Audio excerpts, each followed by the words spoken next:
E ajte 10 korrekt 2025, një ditë e zakon si gjithë të tjerat në Prishtinën tonë të prisht. Do të jepe një lajm që s'do të bënte shumë përshtypje. Lëvizja për Bashkim u shua pas 2 dekadash aktivitet politik. Kjo ishte një parti politike me një qëllim të vetëm, bashkimin e Kosovës me Shqipërinë.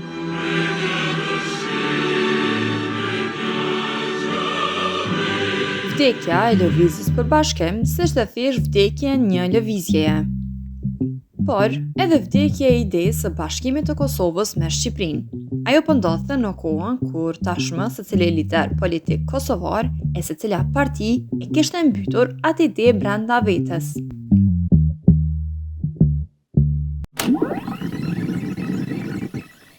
E mërkur 20 mars 2024. The Rest is Politics, një podcast nga Alastair Campbell dhe Rory Stewart, e kishte të ftuar Albin Kurtin. Rory Stewart e pyet Kurtin pa të keq se çka u bë me bashkimin e Kosovës me Shqipërinë.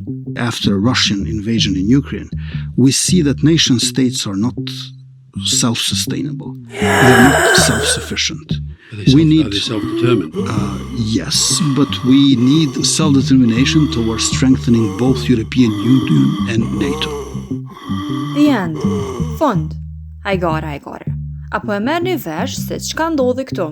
Albin Kurti, një avokues i madh i idesë së bashkimit me Shqipërinë, tha që invazioni rus në Ukrainë që ndodhi në vitin 2022 e bindi se s'ishte e mundur të kishim një shtet komb shqiptar. Për neve që kemi jetuar këtu për gjatë këtyre 20 viteve të fundit, e dim se ajo çka po e thot Kurti është një pallavër e madhe. Kurti nuk e ka bindur Putini kur i mshoi Ukrainës se bashkimi kombëtar s'duhej të ndodhte. Ai thjesht e përdori si një derë që të thoshte se s'ka mashtruar. Në vitin 2022, Kurti s'ishte në moshë të mitur që të thuhet. Okej, se ka ditë se për çka po avokon për 17 vjet të karrierës së tij politike. Mirë po, objektivi i parë, më së kollajti dhe më i rëndësishëm i të realizuar është bashkimi i Kosovës me Shqipërinë. Një tjetër argument që është përdorur nga Kurti ishte edhe ai i Kushtetutës së Kosovës. Kur pyetet pse s'po e bën bashkimin kombëtar, ai thoshte që se lejon neni 1.3 e Kushtetutës së Kosovës. Ky nen ekzistonte edhe në kohën kur ai e premtonte bashkimin. E diel, 20 prill 2017. Një ditë tjetër e zakontë në Kosovë. Perspektiva e Kosovës për rrugën drejt bashkimit evropian nuk po dukej fort e ndritshme. Në fakt, sot është edhe më tërë, por atëherë ajo pa perspektivë na mundonte. Hashim Thaçi që e kishim president e mbante një kartë në mëngë për t'i bërë presion BE-s që ta hapte perspektivën tonë, bashkimin e Kosovës me Shqipërinë. Ai u bë papritmas avokuesi kryesor i bashkimit kombëtar. Bashkarisht në istikamet e luftës dhe bashkarisht do të jetojmë në liri e bashkarisht do të jetojmë në të ardhmen e afërt në një shtet e përbashkët Kosovë-Shqipëri. Por, prapa kësaj ideje, Thaçi avokonte për korrigjimin e kufijve me Serbinë.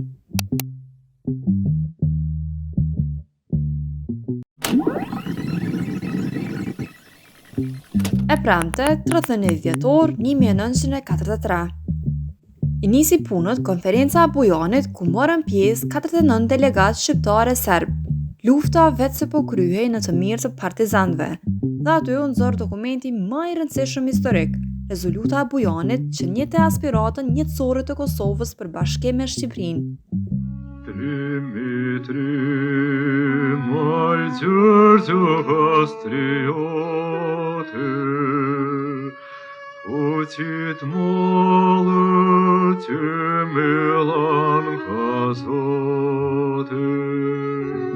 Pra, partizanët ishin marrë vesh që Kosova të mos mbetej më pjesë e Serbisë për të ishte pjesë e Shqipërisë. Dhe kjo ishte e besueshme. Partizanët serb luftonin kundër nacionalistëve serb dhe vetëvendosja e kombeve ishte një parim bazë i Partisë Komuniste Jugoslave. Por, ky vullnet i shprehur në Bujan u tradhtua në Prizren. Me në krye liderin, na falni për shprehjen, më të gubaft kosovarë të gjitha kohrave Fadel Hoxhën u vendos që të tradhtohej Bujani dhe Kosova të ishte pjesë e Serbisë.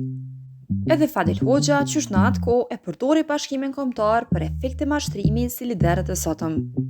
Ai ishte përgjegjës që gjatë luftës të binte sa më shumë kosovarë që të luftonin krahas partizanëve. Madje në këto përpjekje mobilizuese njihet masakra e Tivarit ku mblodhen mijëra burra kosovar nga partizanët u dërguan në Tivar dhe u shfarosën. Pse? Që të shpopullohej Kosova sa më shumë që ishte e mundur nga shqiptarët. Një proces që vazhdoi edhe pas vitit 1945 me gjykime e ekzekutime arbitrare, ndaluni pak e merrni frym thellë. Bashkimi Kombëtar i Kosovës me Shqipërinë u keq përdor nga një lider shqiptar edhe që të ndihmonte përpjekjet gjenocidale të Serbisë. Ja pra, pse vdiq ideja e Bashkimit Kombëtar në Kosovë? Mashtrim pas mashtrimi për mbi 80 vjet derisa s'mbeti kurrë hiç në to. Për fund, mos harro të na bësh subscribe që të arrisim kanalin ton të vogël.